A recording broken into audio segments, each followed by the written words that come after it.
نحمده ونستعينه ونستغفره ونعوذ بالله من شرور أنفسنا ومن سيئات أعمالنا من يهده الله فلا مضل له ومن يضلل فلا هادي له وأشهد أن لا إله إلا الله وحده لا شريك له وأشهد أن محمدا عبده ورسوله يا أيها الذين آمنوا اتقوا الله حق تقاته ولا تموتن إلا وأنتم مسلمون يا أيها الناس اتقوا ربكم الذي خلقكم من نفس واحدة وخلق منها زوجها وبث منهما رجالا كثيرا ونساء واتقوا الله الذي تساءلون به والأرحام إن الله كان عليكم رقيبا يا أيها الذين آمنوا اتقوا الله وقولوا قولا سديدا يصلح لكم أعمالكم ويغفر لكم ذنوبكم ومن يطع الله ورسوله فقد فاز فوزا عظيما أما بعد فإن خير الحديث كتاب الله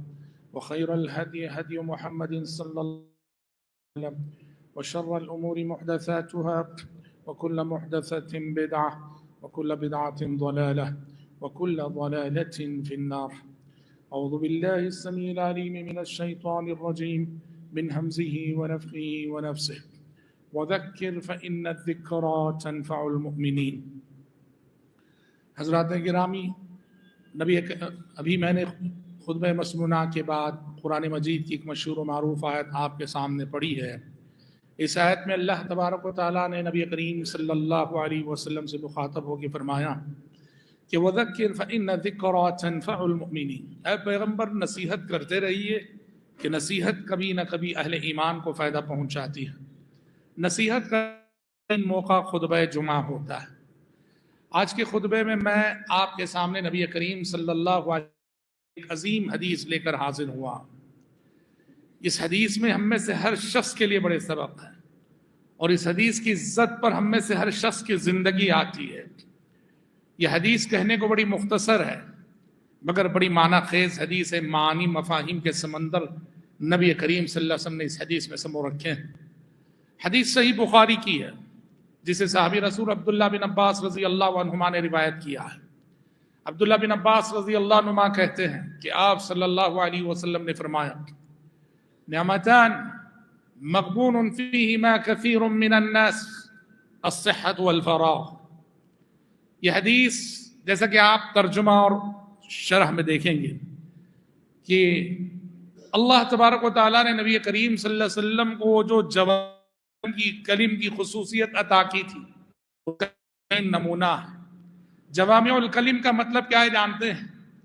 ہمارے نبی جب بولتے تھے کم بولتے تھے، مختصر بولتے تھے، الفاظ کم ہوتے، جملے کم ہوتے، مگر ان کم سے کم الفاظ اور جملوں میں معنی اور سمندر سموئے رہتے تھے. ایک حدیث بھی جو حدیث کی کتابوں میں موجود ہے حکمت و دانائی کا خزانہ ہے. اب یہ حدیث دیکھ لو جو ابھی میں نے آپ کے سامنے پڑھی ہے. اگر آپ اسے لکھیں گے نا، آدھی لائن بھی نہیں ہے، ایک سطر بھی نہیں لکھنے میں. نعمتان مغبون فیہما کثیر من الناس، مشکل سے آدھی لائن اور آدھی سطر ہوگی اگر لکھیں گے تو. لیکن جانتے ہیں اس آدھی سطر کی حدیث میں میری اور آپ کی، ہم جیسے انسانوں کی 70 سالہ زندگی، 80 سالہ زندگی اور 100 سال پر محیط ہے. وہ میسج اور کیا پیغام آپ صلی اللہ علیہ وسلم نے دیا ہے؟ آپ نے فرمایا نعمتان، دو نعمتیں ایسی ہیں فیہما کثیر من الناس، ان دو نعمتوں کے سلسلے میں لوگوں کی میجارٹی دھوکے میں مبتلا ہے، خسارے اور نقصان میں مبتلا ہے. انسان کو اللہ کی جانب سے ملی ہوئی نعمتیں بہت ہیں، لیکن ان نعمتوں میں دو نعمتیں کہ ایسی ہیں کہ انسانوں کی میجارٹی ان دو نعمتوں کی ناقدری کرتی ہے. انسانوں کی میجارٹی ان دو نعمتوں کی ناشکری کرتی ہے. انسانوں کی میجارٹی ان دو نعمتوں کے سلسلے میں دھوکے میں مبتلا ہے. انسانوں کی میجارٹی ان دو نعمتوں کے سلسلے میں خسارے میں مبتلا ہے، نقصان میں مبتلا ہے. فرمایا نعمتان مغبون فی. اچھا ایک بات یاد رکھیے، پیارے نبی نے حدیث میں جو لفظ استعمال کیا ہے دھوکے کے لیے، خسارے کے لیے، مغبون، اور غبن کسے بولتے جاتے ہیں عربی زبان میں؟ عربی زبان میں غبن جو ہے بزنس میں جو دھوکا ہوتا ہے اسے بولتے ہیں. اور بزنس میں بھی کون سا دھوکا بھائی؟ یہ قیمتی چیز کو کوئی تاجر اگر بہت سستے داموں بیچ رہا، ایک چیز ہے اس کی قیمت 10,000 ہے، کوئی تاجر کوئی بزنس کی چیز کو 1,000 میں بیچ آئے، عربی زبان میں کہا جاتا ہے غبن التاجر، کہ تاجر دھوکا کھا گیا. اس کو بیچ کر 10,000 کمانے تھے، اس چیز کو بیچ کر وہ صرف 1,000 لے کے آیا ہے. اس دھوکے کو کہتے ہیں غبن. پیارے نبی نے استعمال کیا یہاں، وہی لفظ استعمال کیا یہاں، مطلب یہ ہوا ان دو نعمتوں کو رہتے ہوئے جتنا کچھ کمانا چاہیے لوگوں کی اکثریت کماتی نہیں، رہتے ہوئے جتنا کچھ عمل کرنا چاہیے لوگوں کی اکثریت اتنا عمل نہیں کرتی ہے. ان دو نعمتوں کے رہتے ہوئے جتنی کچھ اپنی دنیا اور آخرت بنانی چاہیے لوگوں کی اکثریت ان دو نعمتوں کے رہتے ہوئے اپنی دنیا اور آخرت کی فکر نہیں کرتی. کیا ہیں یہ دو نعمتیں؟ آپ نے کہا سب سے پہلی نعمت الصحہ، صحت و تندرستی. اللہ اکبر. تندرستی کتنی بڑی نعمت ہے، صحت کتنی بڑی نعمت ہے. آج شاید زیادہ سمجھانے کی ضرورت نہیں، ہم اور آپ جس زمانے میں جی رہے ہیں یہ امراض و علل کا دور ہے، بیماریوں کا دور ہے. بہت کم انسان ہے جو صحت مند ہیں، انسانوں کی میجارٹی مریضوں کی ہے، بیماروں کی ہے. یہ بظاہر بڑے سجے سجائے ہوئے جو نظر آتے ہیں انسان، سمجھ رہے ہیں، لیکن جسمانی اعتبار سے دیکھو تو اندرونی طور پہ بڑے کھوکھلے ہیں. 40 سال کی عمر کو نہیں پہنچتا، ساری بڑی بڑی بیماریاں اس کی زندگی پہ دستک دے چکی ہوتی ہیں. 40 سال کی عمر کو پہنچا ہوا انسان مبتلا ہے، شوگر میں مبتلا ہے، ڈپریشن، کیا کیا سب بلائیں مصیبتیں. امراض و علل کا دور ہے. تندرست انسان آج زمین پر بہت کم ہے. ایسے میں نعمتیں قیمت کو سمجھانے کے لیے زیادہ بولنے کی ضرورت نہیں ہے. بہت بڑی نعمت ہے، بہت بڑی نعمت ہے. علامہ ابن قیم رحمۃ اللہ انسانوں کو اس زمین پر نعمت ایمان سب سے بڑی نعمت ملی ہے تو تندرستی ہے. ایمان کے بعد، حق کے بعد، ہدایت کے بعد اگر کوئی بڑی سی بڑی دولت ہمیں ملی ہے تو تندرستی کی دولت ہے، اس سے بڑی کوئی دولت نہیں. غالب نے کہا تنگ دستی گرچہ ہو غالب، تندرستی 1000 نعمت. غربت، فقر و فاقہ ہو صحیح، غربت کے باوجود انسان خوشی سے جیتا ہے، فقر و فاقے کے باوجود انسان خوشی سے جیتا، بھوک و پیاس کے باوجود انسان خوشی سے جی سکتا ہے. لیکن دنیا کی ساری نعمتیں میسر ہو اور یہ ایک نعمت تندرستی چھن گئی ہو، زندگی سے ساری خوشیاں رخصت ہو جاتی ہیں، ساری مسکراہٹیں ختم ہو جاتی ہیں. نہ صرف مریض کے سارے فیملی ممبرز کی ختم ہو جاتی ہیں، خصوصاً اگر کسی بڑے مرض میں کوئی گھر کا سرپرست مبتلا ہو جائے. اور بھائیوں، تندرستی کی نعمت اسی نعمت کے عام طور پر اس کے رہتے ہوئے قدر نہیں ہوتی، اور اس کی قدر کا احساس اس وقت ہوتا ہے جب وہ چھن جاتی ہے. چھن جانے کے بعد اس کا احساس ہوتا ہے. اس نعمت کے رہتے ہوئے اس کی قدر کرنے والے، اس کی عظمت کو محسوس کرنے والے بہت کم ہوتے ہیں. عربی زبان کا ایک مقولہ ہے الصحة تاج على رؤوس الأصحة لا يراها إلا المرضى. صحت اور تندرستی صحت مندوں کے سر پر رکھا ہوا ایک تاج ہے. بڑا معنی خیز جملہ ہے. دیکھیے، صحت اور تندرستی صحت مند انسانوں کے سروں پر رکھا ہوا ایک ایسا تاج ہے جو صرف مریضوں اور بیماروں کو نظر آتا ہے. ایک امیر سے امیر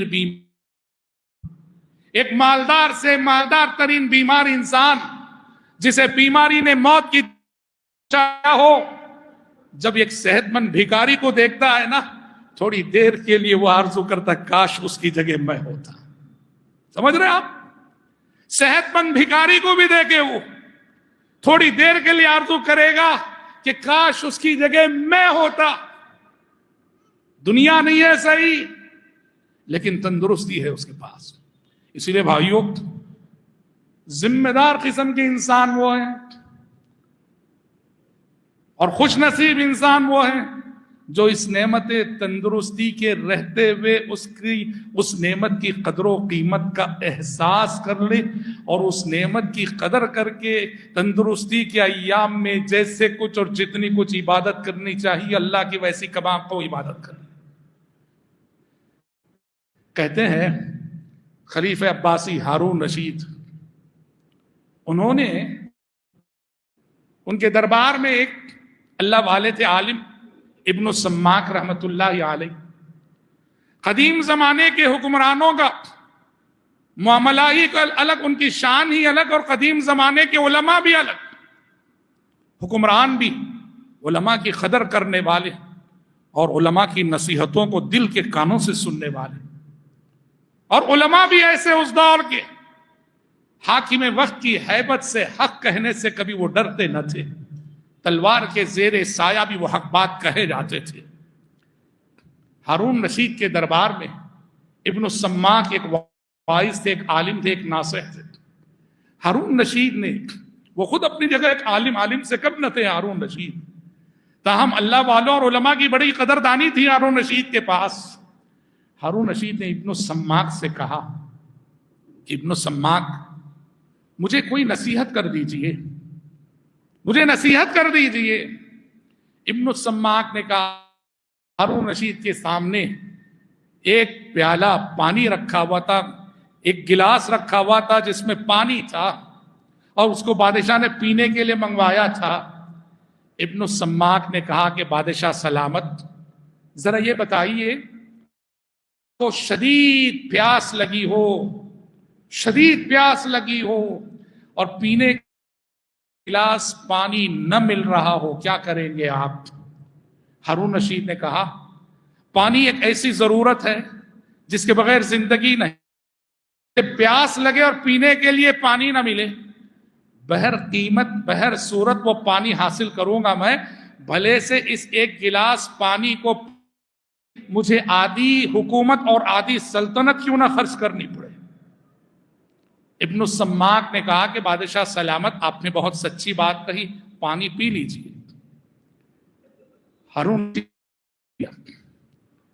پینے کے بعد ابن السماک نے کہا کہ امیر المومنین، ذرا یہ بتائیے گا، یہ جو ایک گلاس پانی آپ پیے ہیں، اگر وہ نہ نکلے تو کیا کریں گے؟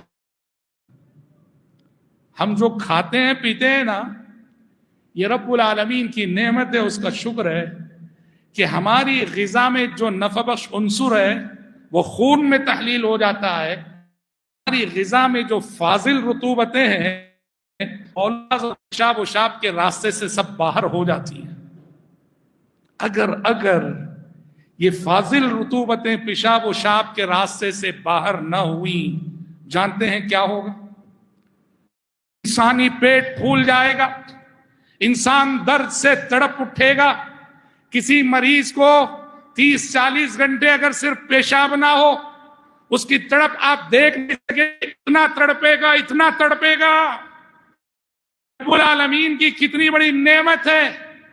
ہم جو بھی کھاتے ہیں ہماری پوری زندگی رکھا ہے کہ وہ فاضل رطوبتیں پیشاب و شاب کے راستے سے باہر ہو جاتی ہیں اور ہم صحت مند رہیں. اسی دیکھو قضائے حاجت نکلتے ہوئے کیا دعا سکھائی گئی ہے؟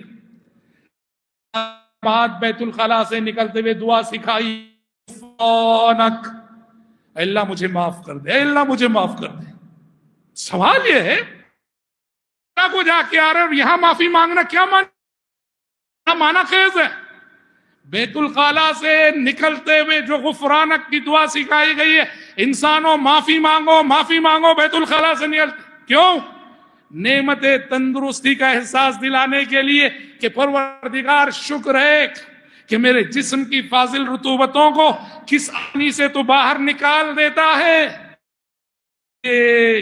تندرستی کی میں تیری ناشکری کر رہا ہوں اور اب تک ناشکری کرتا آیا ہوں، مجھے معاف کر دے اس ناشکری پر. سمجھ رہے؟ اسی لیے ابن سماک نے کہا امیر المومنین یہ ایک گلاس پانی جو ابھی آپ نے پیا ہے اگر نہ نکلے تو کیا کریں گے آپ؟ بادشاہ نے کہا علاج کرواؤں گا، اور علاج کرانے کے لیے اپنی باقی آدھی سلطنت پڑے. تو ابن السماک نے کہا کہ بادشاہ سلامت، گویا آپ کی گفتگو کا خلاصہ اور نچوڑ یہ ہو جس حکومت اور سلطنت کے آپ مالک کی قیمت بس ایک گلاس پانی ہے. کہ ایک گلاس پانے کے لیے آدھی حکومت اور اس گلاس پانی کو جسم سے نکالنے کے لیے آدھی حکومت. بہت سچی نصیحت، بہت سچی نصیحت ہے.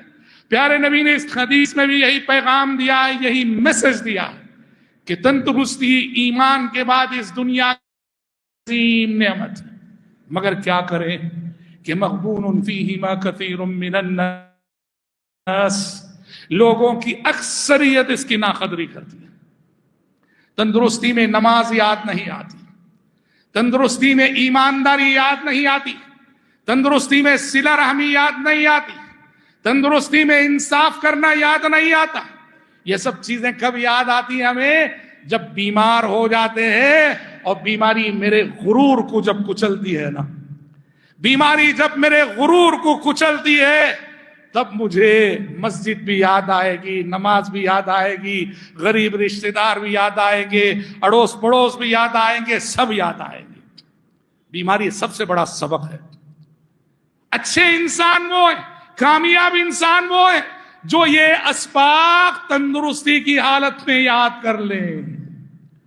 مسجدوں سے رشتہ تندرستی کی حالت میں ہو، نماز تندرستی کی حالت میں ہو، سچائی تندرستی میں ہو، انصاف تندرستی میں ہو، تندرستی میں ہو، ایمانداری تندرستی میں ہو. تندرستی کی حالت میں جو رب کی جتنی زیادہ عبادت کر لے وہ اللہ رب العالمین کا اتنا بندہ ہے، اور اس کی اعمال صالحہ رب العالمین کی اتنی ہی سچی بندگی ہے. تو بھائیو، نعمت تندرستی عبادت کر لو اپنے رب کی نعمت تندرستی میں. یاد رکھو بیماری کے وہ ایام آئیں گے کہ کل میری اور آپ کی پیشانی ایک سجدے کے لیے سجدہ نہیں ہوگا. اللہ نہ کرے کہ وہ دن ہماری زندگی میں آئے. انسان تڑپ جاتا ہے ایک سجدے کے لیے، لیکن اس سے جھکا نہیں جاتا، اس کی پیشانی سر پہ رکھی نہیں جاتی. بیماری کے ایام میں وہ عبادت کرنا چاہ کر بھی وہ عبادت نہیں کر پاتا ہے. صحت اس کی تو کتنے بڑے خسارے میں ہے، کتنے بڑے دھوکے میں ہے، اور کتنے بڑے گھاٹے میں ہے وہ شخص جو تندرستی کے ایام میں رب کی عبادت نہ کرے. اور اس سے بھی ہے کہ آپ صلی اللہ علیہ وسلم نے حدیثوں میں فرمایا ہے کہ انسان جب بیمار ہوتا ہے نا، انسان جب بیمار ہوتا ہے بیماری کی حالت میں بہت ساری ان نیکیوں کا اجر و ثواب اس کے نامہ اعمال میں لکھا جاتا ہے جو وہ کے ایام میں کر رہا تھا. اور اب بیماری کی وجہ سے ایک انسان ہے جب تک سے صلاۃ الضحیٰ اور صلاۃ الاشراق کا پابند تھا، اشراق کی نماز پڑھتا تھا، آج بیمار ہو گیا، نماز نہیں پڑھ پا رہا ہے، لیکن اس کے نامہ اعمال میں ہر دن اشراق کی نماز کا اجر لکھا جائے گا، کیونکہ رب جانتا ہے کہ یہ تندرستی کے ایام میں اشراق کا پابند تھا، آج بیماری کی وجہ سے اشراق نہیں پڑھ پا رہا، نہ پڑھنے کے باوجود اس کے نامہ اعمال میں اشراق کا اجر و ثواب. تندرستی کے ایام میں ایک شخص تلاوت قرآن مجید کا پابند تھا، آج بیمار ہو گیا، اس سے تلاوت نہیں ہو پا رہی ہے، مگر اس کے نامہ اعمال میں برابر تلاوت کا اجر و ثواب لکھا جاتا رہے گا. اس لیے کہ رب جانتا ہے کہ تندرستی کے دنوں میں یہ تلاوت کا پابند تھا، آج بیماری کی وجہ سے نہیں کر پا رہا ہے، عذر کی وجہ سے عمل نہ کرنے کے باوجود عمل کا اجر و ثواب لکھا جا رہا ہے. صحت مند انسان کتنا خوش نصیب اور سعادت مند ہے جو بیمار ہونے کے بعد ان فضیلتوں کا مستحق ٹھہرتا ہے، اور کتنا محروم ہے وہ شخص اور کتنا بدبخت ہے وہ شخص جو تندرستی کے ایام میں رب کی عبادت نہ کر کے بیماری کے ایام میں ان فضیلتوں سے محروم رہتا ہے۔ اس لیے بھائیوں، پہلی نعمت جو آپ صلی اللہ علیہ وسلم نے اس حدیث میں بتائی ہے، نعمت صحت ہے، نعمت تندرستی ہے، اس کی قدر کرو اور رب العالمین کی زیادہ سے زیادہ عبادت کرو، اور یاد رکھو یہ عبادت، اس سے بندگی بھی ہوگی اور عبادت سے آپ کی تندرستی کی حفاظت بھی ہوگی۔ عبادت آپ کو روحانی اعتبار سے مضبوط رکھے گی، جسمانی اعتبار سے مضبوط رکھے گی۔ عبادت آپ کی صحت کا راز ہے۔ تندرستی کے ایام میں رب العالمین کی زیادہ سے زیادہ عبادت اور بندگی کر لیا۔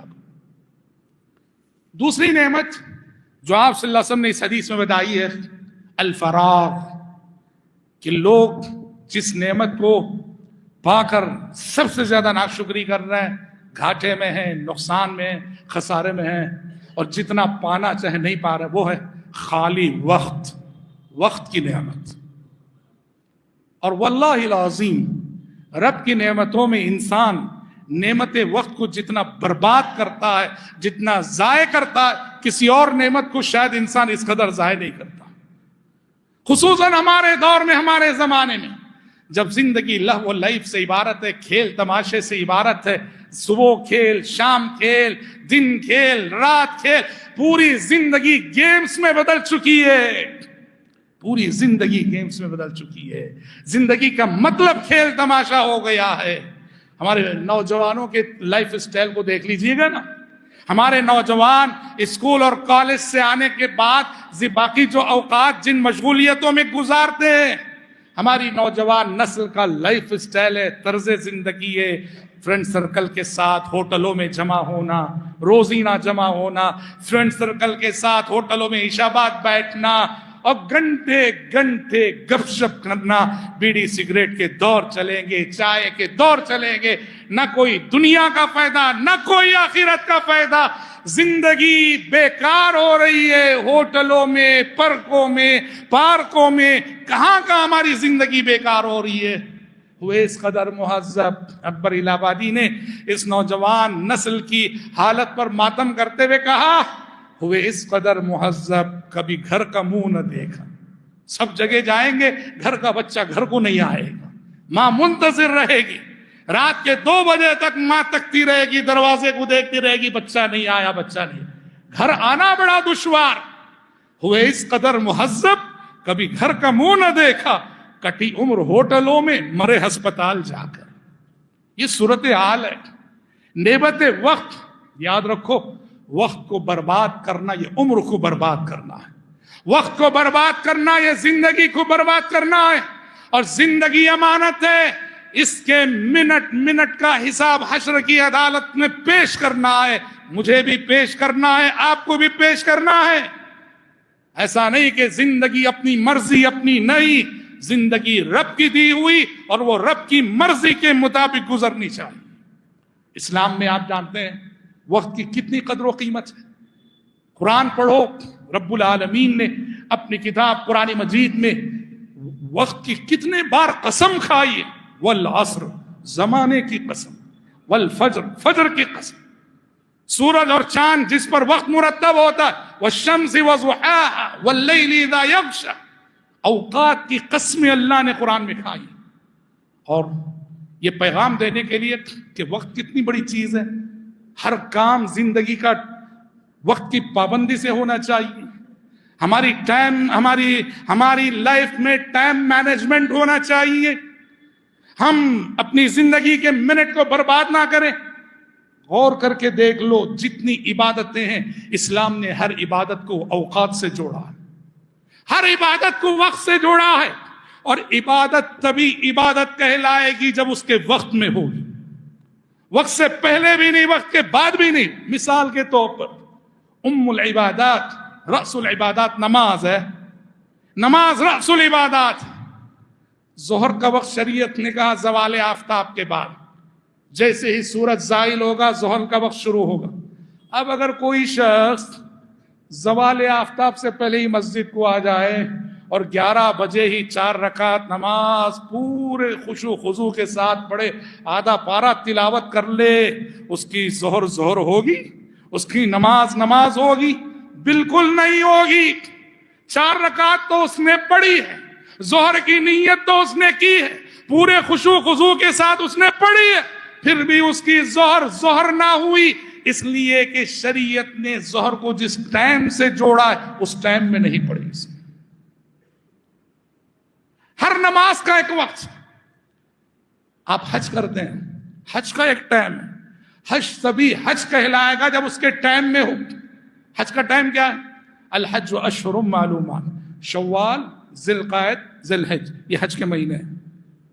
یعنی حج کا احرام باندھنے کے لیے ضروری ہے کہ شوال کے آنے کا آپ انتظار کریں۔ ہاں، شوال جیسے ہی شروع ہوتا آپ حج کا احرام باندھ کے جا سکتے ہیں۔ اب اگر کوئی شخص حج کی عبادت کے لیے احرام باندھ کے شعبان ہی میں چلا جائے، شعبان میں جا کے عرفہ میں ٹھہرے، مینا میں ٹھہرے، مزدلفہ میں ٹھہرے، خوب رب کی عبادت کرے، اس کا حج کبھی حج نہیں کہلائے گا۔ کیوں؟ اس لیے کہ شریعت نے اس کے لیے جو ٹائم مقرر کیا ہے وہ عبادت اس ٹائم میں نہ ہوئی۔ رمضان کے روزوں کا ایک وقت مقرر ہے کہ فرض روزے رمضان میں رکھے جائیں گے، وہ روزے رکھنے کے لیے رمضان کا انتظار ضروری ہے۔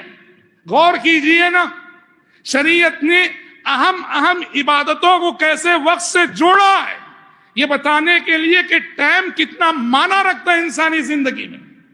اور اللہ کے نبی صلی اللہ علیہ وسلم فرما رہے ہیں کہ اکثر لوگ وہ ہیں جو وقت کی اہمیت کو نہیں سمجھتے، ٹائم کی اہمیت کو نہیں سمجھتے، وقت برباد کرتے ہیں، وقت ضائع کرتے ہیں، زندگی برباد کرتے ہیں۔ جیسے ہم نے کہا یہ جو موبائل فون کی آفت ہے، پہلے ہی جو پریکٹیکل لائف میں جو گیمز کی بھرمار ہے وہ چھوڑی، اس پر مزید موبائل فون کے اندر عمر برباد کرنے کے لیے، ٹائم ویسٹ کرنے کے لیے موبائل فون میں جو گیمز کا سامان ہے، ہماری نئی نسلیں، خاص کر معصوم بچے، اسکول جانے والے بچے، چھوٹی چھوٹی عمر کے بچے، ہم بچپن ہی سے یہ موبائل فون کی لعنت ان کے حوالے کر کے ہم دیکھتے ہیں، صبح دیکھتے ہیں، شام دیکھتے ہیں، ہمارے بچے گیمز میں ملوث ہیں، الجھے ہوئے ہیں، زندگیاں برباد، عبادتیں برباد، تعلیم برباد، پر زندگی ہے کہ گیمز میں صرف ہو رہی ہے، موبائل فون کے پیچھے صرف ہو رہی ہے۔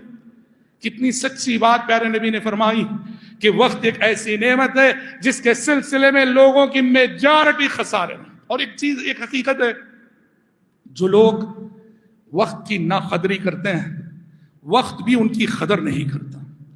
وقت کی ناقدری کرنے والے اپنی قیمت گوا بیٹھتے ہیں، ان کی زندگی کی کوئی ویلیو نہیں ہوا کرتی۔ اور آپ اسلاف کی زندگیوں کو پڑھیے نا، علماء اسلاف یہ کون لوگ تھے؟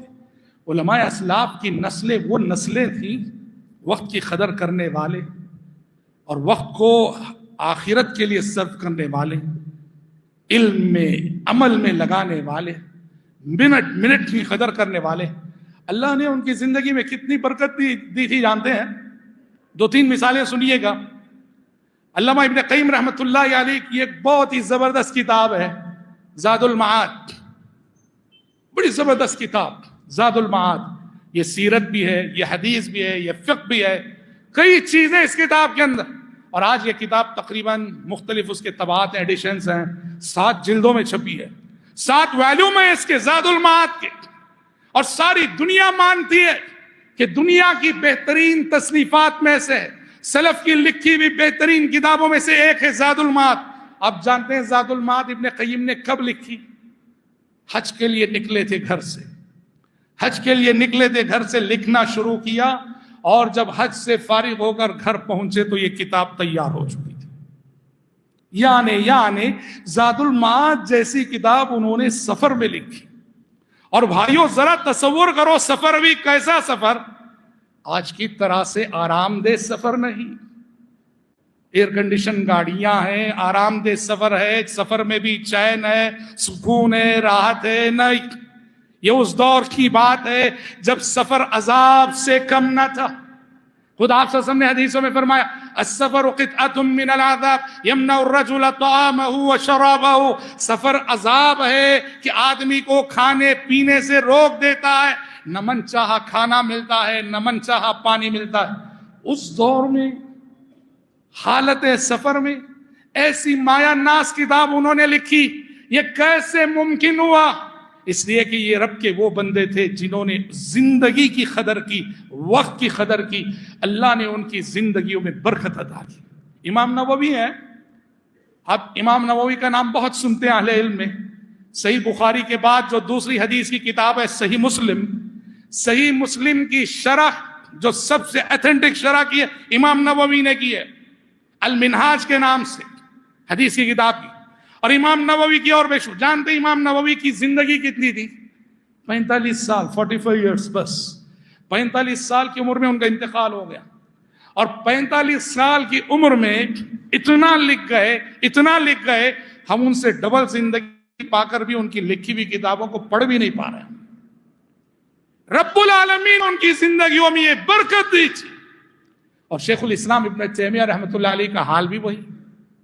کی لکھی ہوئی کتابوں کو، لکھے ہوئے اوراق کو پوری زندگی پہ پیدائش سے لے کے وفات تک جب تقسیم کیا گیا تو ایک جائزہ نکلا کہ ابن تیمیہ نے اپنی لائف میں ہر دن کم سے کم اتنے پیج لکھے. کب سے؟ پیدائش سے جب تقسیم کیا گیا. جبکہ عام طور پہ بچپن پھر لڑکپن کے بعد انسان لکھنا پڑھنا شروع کرتا. یہ وہ لوگ تھے، یہ وہ نسلیں تھیں جنہوں نے وقت کی قدر کی، اور اللہ رب العالمین نے بھی ان کے وقت میں برکت عطا کی. اور آج کی نسلیں، ہم اور آپ نعمت وقت کی ناقدری کرنے والے. نتیجے میں ہم نے جس زمانے میں آنکھ کھولی ہے بھائیوں، یہ وہ زمانہ ہے جب وقت اپنی برکت کھو چکا ہے. وقت اپنی برکت کھو چکا ہے، سچ مچ کھو چکا ہے. کیوں؟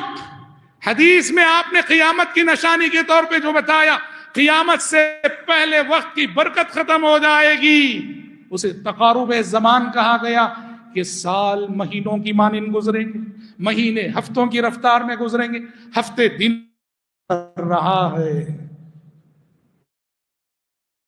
یہ بے برکتی کس لیے؟ اس لیے کہ قیامت کے قریب آنے والی نسلوں کی میجارٹی ان لوگوں کی ہے جو نعمت وقت کی ناقدری کرنے والے لوگ ہیں. نتیجے میں اللہ ان کی عمروں سے، ان کی حیات سے، ان کے شب و روز سے، ان کے لیل و نہار سے برکت کھینچ لے گا. اور اسی کا سامنا ہم کر رہے ہیں. تو یاد رکھو کہ میرے اور آپ کے سامنے اپنے آپ کو جہنم سے بچانے کا جو چیلنج ہے، رب العالمین کی بنائی ہوئی جنت کا حقدار بنانے کا جو چیلنج ہے، اس میں ہم تبھی کامیاب ہو سکتے ہیں جب منٹ منٹ کی قدر کریں، رب العالمین کی عبادت اور بندگی کو مقصد حیات بنائیں، تندرستی کی قدر کریں. تو تبھی ہم اس چیلنج میں کامیاب ہو سکتے ہیں. بچیں وقت کو ضائع کرنے سے، اور بچیں نعمت تندرستی کی ناقدری کرنے سے. اپنی زندگی کو لغویات سے بچائیں. ہمارا وقت یا تو آخرت کی بھلائی کے کام میں گزرنا چاہیے یا کسی دنیا کی بھلائی کے کام میں گزرنا چاہیے. نہ دنیا کی بھلائی، نہ آخرت کی بھلائی، نہ عبادت، نہ تجارت، تو پھر زندگی بیکار ہے. اپنی زندگی کو عبادت میں لگاؤ، تجارت میں لگاؤ، بزنس میں لگاؤ. دنیا بھی بنے، آخرت بھی بنے.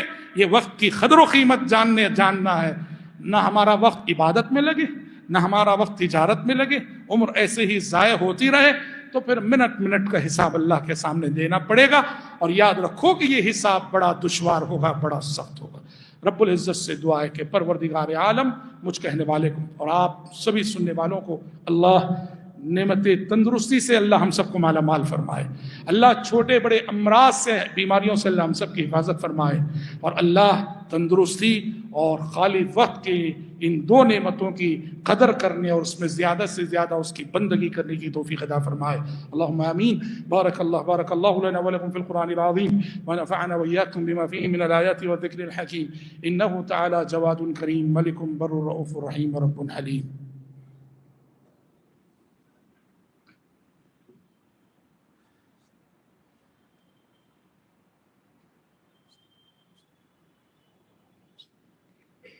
إن الحمد لله نحمده ونستعينه ونستغفره ونعوذ بالله من شرور